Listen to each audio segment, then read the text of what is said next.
Hello दोस्तों, कैसे हो आप लोग। आई होप आप लोग सभी ठीक होंगे। तो आज की इस वीडियो में हम स्टार्ट करने वाले हैं लिवरेज एनालिसिस। लास्ट क्लास में हमने पढ़ा था डिविडेंड पॉलिसी, उससे भी लास्ट क्लास में हमने पढ़ा था कैपिटल स्ट्रक्चर एंड उससे भी लास्ट क्लास में पढ़ा था हमने कॉस्ट ऑफ कैपिटल।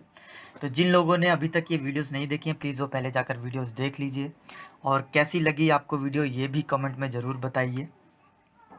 तो चलिए स्टार्ट करते हैं आज का टॉपिक लिवरेज। देखिए लिवरेज क्या होता है। लिवरेज की बात करूं तो लिवरेज एक सिर्फ और सिर्फ इम्पैक्ट है। ठीक, क्या है? एक इम्पैक्ट है। यानी कि इम्पैक्ट से मतलब क्या? सपोज एक कंपनी क्या करती है, किस बेस पर काम करती है? अपने प्रॉफिट बेस पर काम करती है। क्या करना होता है? इंक्रीज प्रॉफिटेबिलिटी प्रॉफिट को इंक्रीज़ करना होता है, प्रॉफिट को अर्न करना होता है, मैक्सिमाइजेशन ऑफ प्रॉफिट करना होता है। यानी कि मैं एक ही बात बोल रहा हूँ, ठीक, लेकिन किस तरीके से? तो किस तरीके से मैं यहाँ बताऊँ आपको, तो यूज़ ऑफ फिक्स एसेट्स का, ठीक है, यूज़ ऑफ फिक्स एसेट्स का यूज़ करके इंक्रीज़ करनी है किसको? प्रॉफिटेबिलिटी को। एंड जो इम्पैक्ट पड़ेगा, यानी कि हमारे जो ऑपरेटिंग प्रॉफिट होता है, प्रॉफिट, उस पर जो इम्पैक्ट बढ़ेगा, इम्पैक्ट क्या बढ़ेगा? Whether it will be increase और डिक्रीज, इम्पैक्ट यही पड़ेगा। इट मीन्स इस इम्पैक्ट को क्या कहा जाएगा? लिवरेज। ये बात आपको ध्यान रखनी है। That's it. ओके, तो मैं ज़्यादा थ्योरी नहीं पढ़ाने वाला हूँ, डायरेक्ट हम क्वेश्चन पे आएंगे, बट फिर भी मैं थोड़ा सा क्लियर करने वाला हूँ बस यहाँ। अगर मैं सिर्फ लिवरेज की बात करूँ, लिवरेज लिवरेज देखिए, the term leverage means sensitiveness of one financial variable to change in another. यानी कि एक सेंसिटिवनेस है क्या, किस चीज़ का? यानी कि एक तरीके से छू दे किसी को तो उस पर इम्पैक्ट पड़ जाए, ठीक है, ये चीज़ है। यानी कि एक के चेंज होने पर दूसरे पर इम्पैक्ट पड़ता है। ओके, नाउ लिवरेज का फॉर्मूला देखें तो percentage change in one variable divided by percentage change in some other variable. अब लिवरेज को मापने के, बोला जाए तो मेज़र करने के, मेज़रमेंट किस तरीके से करते हैं? हमारे पास तीन मेथड है, ऑपरेटिंग लिवरेज है, फाइनेंशियल लिवरेज है और कंबाइंड लिवरेज है। तो ये मेजरिंग सिस्टम है, इनके बिहाफ पे हम क्या करते हैं? मेज़र करते हैं लिवरेज का। ठीक, ऑपरेटिंग लिवरेज में क्या करते हैं? ऑपरेटिंग लिवरेज में नाम तो समझ ही आ गया होगा, ऑपरेटिंग लिवरेज है तो ऑपरेटिंग प्रॉफिट की बात होगी कहीं ना कहीं। ठीक, तो उस पर इम्पैक्ट देखता है। यानी कि अगर आपके सेल्स पर इम्पैक्ट पड़ता है, अगर आपकी सेल्स बढ़ती है या फिर सेल्स घटती है, तो प्रॉफिट पर भी जाहिर सी बात है इम्पैक्ट पड़ेगा ही। ठीक है, तो उसी को लेकर यहाँ पर बात की गई है। तो यहाँ हमने सेल्स की बात कर ली ऑपरेटिंग में। नेक्स्ट जो है फाइनेंशियल की बात करें तो फाइनेंशियल में होता है क्या? ईपीएस। जी, the financial leverage may be defined as a percentage increase in the EPS associated with the given percentage increase in the level of EBIT। ठीक है, तो यहाँ पर इम्पैक्ट पड़ेगा किस पर? EPS पर, तो आपका EBIT पर भी इम्पैक्ट पड़ेगा। ठीक, and the last is combined leverage. So the combination of operating leverage and the financial leverage is known as combined leverage. तो दोनों का कॉम्बिनेशन होता है। ठीक, फॉर्मूला देख लेते हैं ऑपरेटिंग का क्या फॉर्मूला होता है। यानी कि डिग्री ऑफ लिवरेज देखा जाए, डिग्री किस चीज़ का? ऑपरेटिंग लिवरेज देखा जाए तो कंट्रीब्यूशन अपॉन EBIT होता है, एंड फाइनेंशियल लिवरेज देखा जाए तो EBIT अपॉन EBT होता है, और कंबाइंड की बात करें तो दोनों का मल्टीप्लाई, और सेपरेट भी आंसर है कंट्रीब्यूशन अपॉन EBT कंबाइंड का।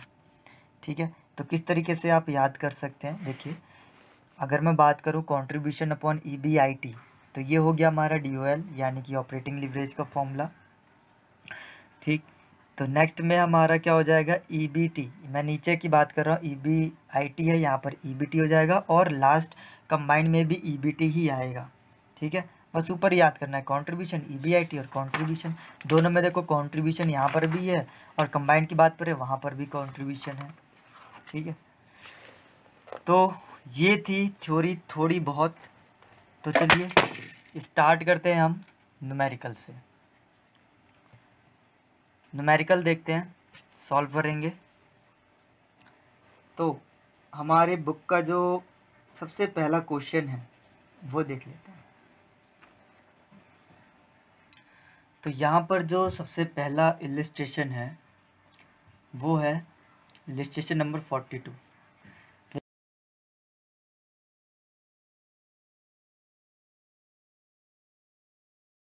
देखिए क्या कहता है इलिस्ट्रेशन नंबर 42, थोड़े ध्यान से समझेंगे इस बात को।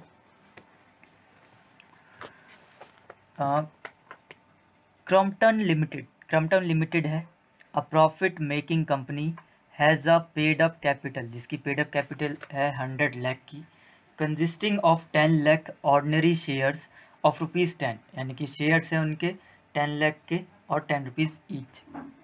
Currently it is earning an annual pre tax profit, यानी कि pre tax profit EBIT 60 lakh का अर्न कर रही है। The company sharing are listed and are quoted in the range of 50 rupees to 80 rupees, यानी कि जी कंपनी की जो शेयर है वो लिस्टेड किए गए हैं, क्वाटेड हैं, यानी क्वाटेड है, एक कोटेशन में लिखा हुआ है, ठीक है, लिस्ट में लिखा हुआ है कितना 50 टू 80 तक रेंज में। द मैनेजमेंट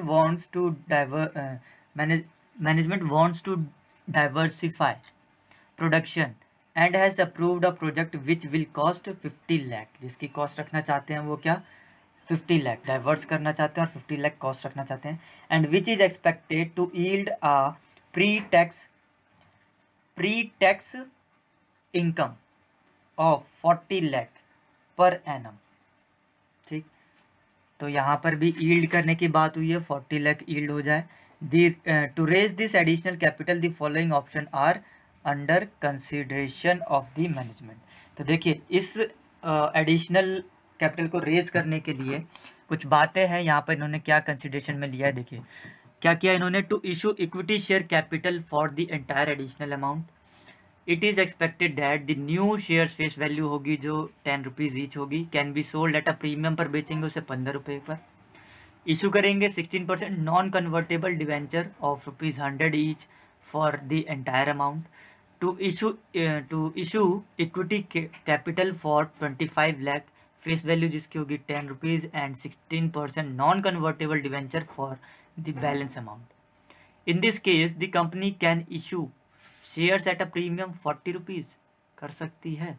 एडवाइस करना है the management to as to how the additional capital can be raised, किस तरीके से एडिशनल कैपिटल रेज किया जाएगा। कीपिंग इन माइंड, ये माइंड में रखना है, that the management wants to maximize the earnings per share, maximize करना चाहता है क्या EPS। To maintain its goodwill, को मेंटेन करते हुए the company page income tax 50%। तो देखिए यहाँ पर क्लियर है प्रॉपर तरीके से क्या EPS को लेकर बात हो रही है, EPS को मैक्सिमाइज करना है तो EPS पे वर्क करेंगे। तो EPS पे वर्क करने के लिए आपको फॉर्मेट के थ्रू चलना होगा, EBIT then interest minus then क्या होता है टैक्स माइनस, फिर प्रेफरेंस डिविडेंड माइनस हो जाते हैं, ठीक है, इक्विटी डिविडेंड्स होते हैं, तो तब आता है हमारा प्रॉफिट आफ्टर टैक्स। ठीक, profit after tax and last में हमारे पास जब माइनस करते हैं प्रॉफिट आफ्टर टैक्स में से डिविडेंड, तो हमारे पास आ जाता है EPS, earning per share, equity earnings बोलते हैं जिसको। देखिए चलिए आते हैं और इसको सॉल्व करते हैं। सबसे पहले अब मैं बात करता हूँ, देखिए नंबर ऑफ, पहले मैं निकालूंगा क्या, मेरे पास ऑप्शन 1 और 2 ले लेते हैं क्या, इक्विटी शेयर और डिवेंचर। ठीक, तो इक्विटी शेयर 3 पोर्शन लेने होंगे क्या, सबसे पहला ऑप्शन होगा इक्विटी शेयर का, देन 16% डिवेंचर ओनली, और लास्ट में क्या होगा इक्विटी एंड डिवेंचर दोनों ही इक्वल क्या कर रहे हैं,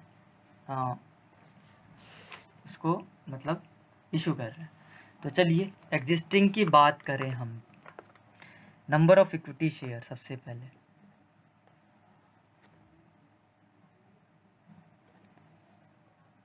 नंबर ऑफ इक्विटी शेयर की बात करते हैं। एग्जिस्टिंग देखिए दो तरीके से लेंगे ना, क्योंकि दो तरीके से दिया हुआ है। ठीक, प्लान 1, प्लान 2, प्लान 3 में ऑप्शन 1 जो है हमारे पास एग्जिस्टिंग, हमारे पास कितना है 10 लाख है। ठीक है, एग्जिस्टिंग है हमारे पास 10 लाख के। अब बात क्या हो रही है, अब बात हो रही है न्यूली जो इशू किए हैं वो कितने इशू करेंगे, है ना, वो तो बताया हुआ नहीं है। तो न्यूली इशू के लिए तो जो प्रोजेक्ट है वो है 50 लाख का प्रोजेक्ट है। तो यानी कि न्यूली जो शेयर्स होंगे वो कितने इशू करेंगे, किस तरीके से फाइंड आउट करेंगे ये देखिए। 50 लाख के शेयर्स हैं, सॉरी 50 लाख जो है वो वैल्यू है, नंबर ऑफ शेयर्स पुराने वाले, नंबर ऑफ शेयर्स न्यू वाले, मतलब उनका प्राइस ले लेना है। तो इस तरीके से 50 लाख डिवाइडेड बाय 25 हो जाएगा, आपके पास 2 लाख आ जाएगा। तो यानी कि नंबर ऑफ शेयर्स यहाँ पर जो हैं वो कितने हैं, 2 लाख हैं। ठीक, इसी तरीके से आप ऑप्शन 2 लेते हैं अगर, यानी कि यहाँ पर तो इक्विटी की बात हो गई, यहाँ पर 16% डिवेंचर की बात हो गई, और यहाँ इक्विटी प्लस डिवेंचर दोनों की बात होगी।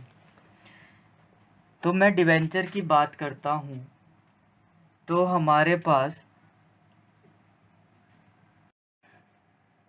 पास इसी तरीके से यहाँ पर तो 10 लाख ही रहेगा, यहाँ पर भी 10 लाख रहेगा। बट मैं न्यू की बात करूँ तो न्यू हमारे पास यहाँ पर कोई वैल्यू नहीं रहती है। और यहाँ देखने वाली बात है, तो यहाँ पर क्या है, यहाँ पर क्वेश्चन में दिया हुआ है कि 25 लाख के जो हैं वो इशू कर दिए जाते हैं। फिर से सेम यहाँ पर वैसे ही करेंगे, बट यहाँ पर नाउ जो पुराना रेट है वही लेंगे, बट यहाँ के लिए जो न्यू है वो 40 रखना है एग्जैक्ट। तो इसकी जो वैल्यू है वो कितनी आ जाएगी, डिवाइडेड बाय 50,000, यानी कि यहाँ पर जो है नंबर ऑफ इक्विटी शेयर्स कितने आ जाते हैं, 50,000 के आ जाते हैं। नाउ अब मैं बात करता हूँ कि अब जो टोटल है, यानी कि टोटल शेयर्स कितने हो गए हमारे पास, टोटल कितने हो गए, यहाँ की बात करूँ तो यहाँ पर 12 लाख हो गए हैं, यहाँ की बात करूँ तो 10 लाख, और यहाँ की बात करूँ तो कितना, 10,50,000। ओके, अब आती है बात डिवेंचर की। ठीक, 16% डिवेंचर की बात आती है। तो जो डिवेंचर है पहले वाले केस में हम नहीं कर रहे हैं, दूसरे केस में इशू कर रहे हैं कितने का,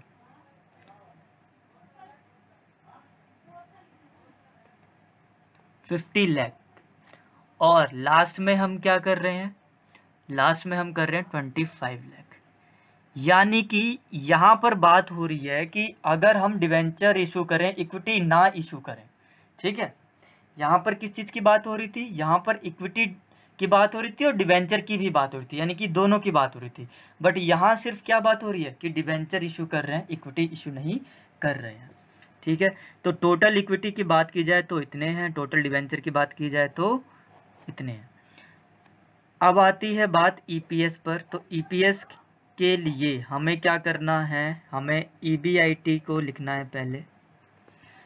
तो ईबीआईटी देखा जाए, ईबीआईटी हमें गिवन है, ठीक है। तो ईबीआईटी मैं आपको बता दूं, क्वेश्चन में जाइए और देखिए, सबसे पहला जो है वो है 60 लाख, ठीक, 60 लाख का है ईबीआईटी एग्जिस्टिंग, यानी कि एग्जिस्टिंग की बात करूं तो कितना है, 60 लाख, आप यहीं लिख दीजिए। नाउ अब मैं बात करूं न्यू प्रोजेक्ट के लिए, न्यू प्रोजेक्ट के लिए बात करता हूं। तो न्यू प्रोजेक्ट पे आइए ज़रा, देखें यहाँ पर क्या कहा है न्यू प्रोजेक्ट के लिए।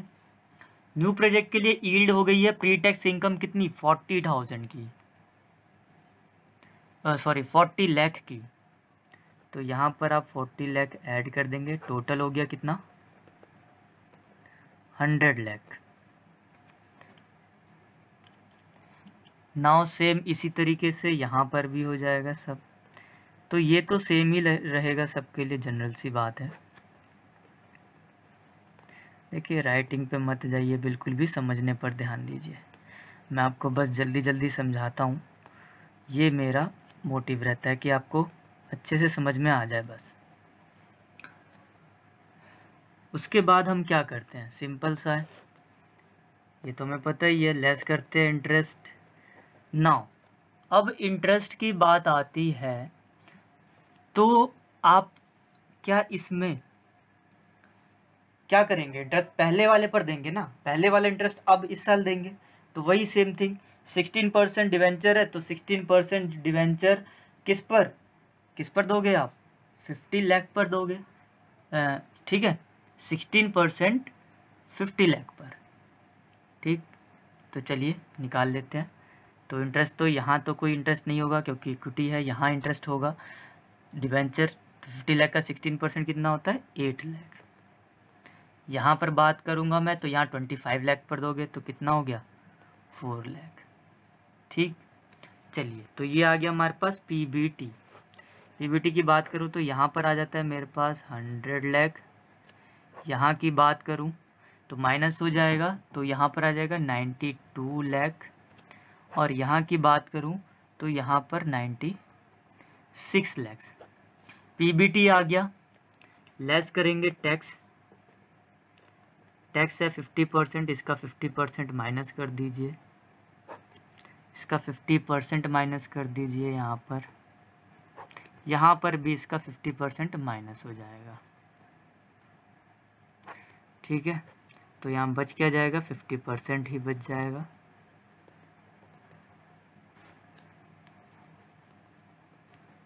नाउ बात आती है अब किस चीज़ की, ये तो आ गया हमारे पास क्या, प्रॉफिट आफ्टर टैक्स। क्या हमारे पास डिविडेंड है, नहीं है, नहीं पे करेंगे, सिंपल सी बात है। अब आते हैं डायरेक्ट अर्निंग पर शेयर, कैसे निकलता है, सिंपल सी बात है, वैल्यू ऑफ पीएटी यानी कि प्रॉफिट अर्निंग इक्विटी शेयर्स बोल सकते हैं, अर्निंग पर शेयर ईपीएस, ठीक है। ईपीएस जब हम निकालेंगे यानी कि ये क्या हो जाएगी, हमारी इक्विटी अर्निंग्स होती है, तो इसको हम लेते हैं PAT upon number of equity share, जो हम करते हुए आ रहे हैं वही तो करेंगे, यहाँ पर कुछ खास थोड़ी ना है। नंबर ऑफ इक्विटी ले लेते हैं, नंबर ऑफ इक्विटी जितने हैं हमारे पास, तो बस डिवाइड कर देना है। तो पहले जो है देखा जाए तो पहला है पीएटी 50 लाख और नंबर ऑफ इक्विटी शेयर्स देखे जाए यहाँ पर तो वैल्यू जो है वो है हमारे पास 12 लाख की, 12 लाख की वैल्यू है। और जो पर शेयर जो था वो कितना था हमारे पास, वो था 10 रुपीज़। 10 नंबर ऑफ शेयर्स कितने हो गए, 12 लाख के हो गए। ओहो नो नो नो, ये जो वैल्यू हमने निकाली है वैल्यू नहीं है, ये नंबर ऑफ इक्विटी शेयर है, सॉरी मुझसे मिस्टेक हो गई, ये नंबर ऑफ इक्विटी शेयर है, यानी कि जो 12 लाख है। और ये तो यहाँ पर 50 लाख डिवाइडेड बाय 12 लाख हो जाएगा, तो ईपीएस आ जाएगा कितना, 4.17। फिर इसी तरीके से यहाँ पर भी आप डिवाइड कर देंगे, तो यहाँ पर कितना है हमारे पास, इक्विटी की बात कर रहा हूँ मैं, इक्विटी 10 लाख है, ठीक। तो यहाँ पर भी 46 लाख डिवाइडेड बाय 10 लाख कर देंगे तो 4.6 आ जाएगा। एंड देन सेम इसी तरीके से यहाँ की बात करूँ मैं तो 48 लाख पीएटी है और इक्विटी कितना 10,50,000, ठीक। तो यहाँ पर आ जाएगा कितना 4.57। सो गाइज आई होप आपको अच्छे समझ में आ गया होगा। ये देखिए क्वेश्चन में जो पूछा था वो हमने कर लिया है ना। अब एक बात आती है कि कौन सा मोस्ट सूटेबल रहेगा, तो सिंपल सी बात है, कौन सा मोस्ट सूटेबल मैक्सिमाइज प्रॉफिट जो है कौन दे रहा है, यानी कि जिसका अर्निंग पर शेयर ज़्यादा होगा वही देगा हमें। तो बस सिंपल सी बात है, सेकंड ऑप्शन है 4.60 which is maximize in compare to others. तो ये क्या हो जाएगा, ये हमारा मतलब ऑप्टिमम सॉल्यूशन हो जाएगा, ठीक। यानी कि ऑप्शन जो सेकंड है वो हमें ऑप्टिमम प्रॉफिट देगा। ओके, सो होप आप लोगों को अच्छे से समझ में आ गया हो कि क्वेश्चन क्या आता है, ये समझना ज़रूरी है। बस क्वेश्चन क्या है, ईपीएस निकालना है और फर्दर ये हो रहा है उसमें, तो बस ईपीएस निकाल दो, जो बोला गया क्वेश्चन को समझो और करो, बस और कुछ नहीं करना। चलिए नेक्स्ट क्वेश्चन जो है हमारा वो है 43।